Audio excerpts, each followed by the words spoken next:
Sir మేము మత్స్యకారులని మాకు జీవనాధారం లేకుండా అయిపోయింది. నెల్లూరు చెరువు, స్వర్ణాల చెరువు అంటే అది ఎంతో ప్రకృతమైన చెరువు. ఇలా గుర్రాపు డెక్కతో నిండిపోయి అధిపతంగా ఇదైపోయి వలలు నాశనం చేసుకుంటా ఎన్ని వలలు వేసినా కూడా నాశనం అయిపోతున్నాయి. మాకు జీవనాధారం లేకుండా అయిపోతుంది.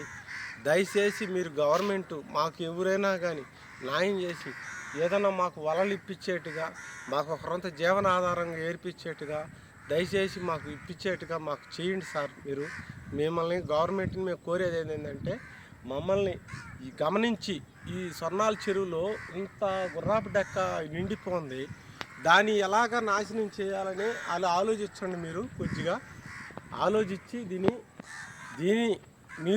దీన్ని ఎలా నాశనం చేసి ఇలాగ ఇది చేస్తుంది.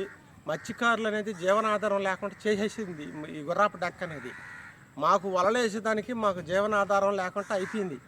దయచేసి మీరు మాకు గమనించి ఒకరంతా మాకు జీవనాధారం ఏర్పాటు చేసేట్టుగా చూడండి సార్. మాకు దయచేసి మేము మత్స్యకారులకు కానీ కలెక్టర్ గారికి కానీ మేము కోరేది ఏంటంటే మీకు రాబోయే ప్రభుత్వానికి కానీ మేము ధన్యవిచ్చుకుంటా చెప్పుకుంటున్నాము.